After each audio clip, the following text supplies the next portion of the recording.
एक औरत के लिए ये सब बुलाना आसान नहीं है। स्मिता उनका वो घाव है जिसे हम बार बार नहीं कुरेद सकते। तो तुम क्या चाहती हो रीत? मैं दो प्रॉमिसिंग लोगों को आगे बढ़ने से रोक दूं क्योंकि उनका एक पास्ट है, बस इसलिए? दिव्या, मुझे नहीं लगता राघव भैया या प्रतीक भैया दोनों में से किसी ने भी तुम्हें जानबूझकर हर्ट करने की कोशिश की है।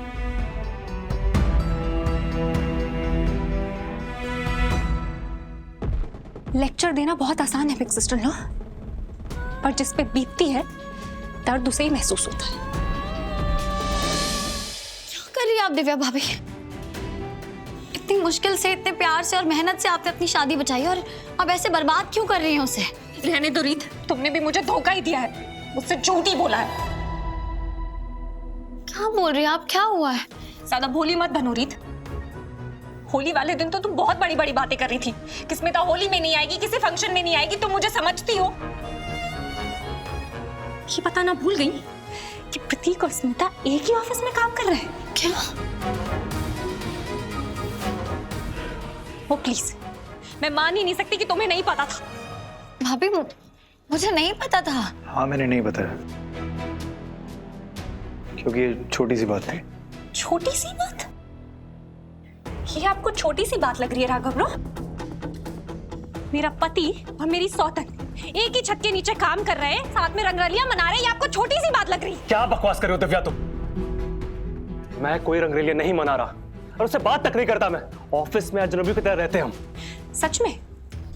और तुम्हें लगता है मैं तुम्हारी बात पे यकीन कर लूंगी? मैंने तुमसे 1000 बार पूछा था कि तुम स्मिता से मिले हो या नहीं, और तुमने हर बार मुझसे झूठ बोला। मैंने तुमसे ऑफिस के बारे में पूछा, ऑफिस आकर भी पूछा, लेकिन हर बार तुम मुझसे झूठ ही बोलते रहे। बता देते ना कि स्मिता भी उसी ऑफिस में काम करती है। लेकिन कैसे बताते? झूठ क्यों नहीं बोलते अगर मन में खोट नहीं होता? कि मुझे डर था इस बात पे कि तुम ऐसे रिएक्ट करोगी। मुझे ये डर था कि तुम बेवजह हर्ट हो जाओगी, बातों को नहीं समझोगी और ये बर्ताव करोगी। तो अब नहीं हो रही मैं हर्ट? अब मुझे बुरा नहीं लग रहा, अब मेरे दिल को चोट नहीं पहुंच रही जब मैंने तुम्हें रंगे हाथ पकड़ा है। भाभी प्लीज काम डाउन। देखिए, प्रतीक और स्मिता एक ऑफिस में काम करते हैं, लेकिन दोनों लाइफ में आगे बढ़ चुके हैं और आप कब तक प्रतीक को उसकी गलतियों की सजा देंगे? वो आपका पति है, आपको इस पर भरोसा होना चाहिए।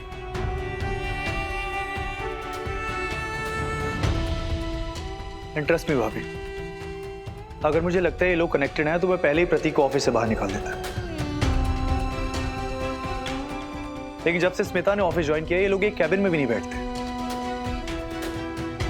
अभी पुरानी बातों को भूल जाइए, आप भी लाइफ में आगे बढ़िए। जो भी हो राघव, आपको इतनी बड़ी बात दिव्या भाभी से नहीं छुपानी चाहिए थी।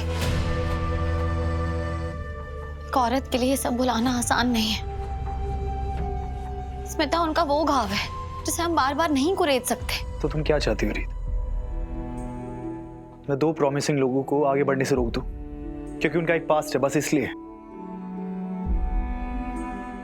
दिव्या, मुझे नहीं लगता राघव भैया या प्रतीक भैया दोनों में से किसी ने भी तुम्हें जानबूझकर हर्ट करने की कोशिश की है।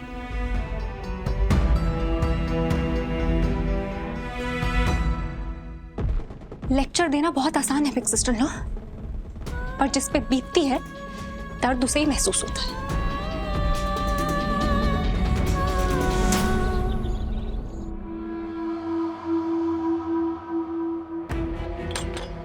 मैंने सोचा था अगर शालिनी जी शारदा आंटी होती तो उनका ना सच सामने लाकर उनको मजबूर कर देती कि वो मेरे साथ ना हाथ मिला लें, फिर आराम से मैं रीत को और उसके बच्चे को मेरे रास्ते से हटा सकती थी।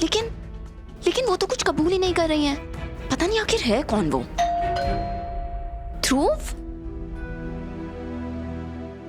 हाय कीर्ति। अचानक? हाँ, सोचा तुम्हें एक सरप्राइज दे दूं। कैसा सरप्राइज? गेस करो। ये मेरे लिए लायो?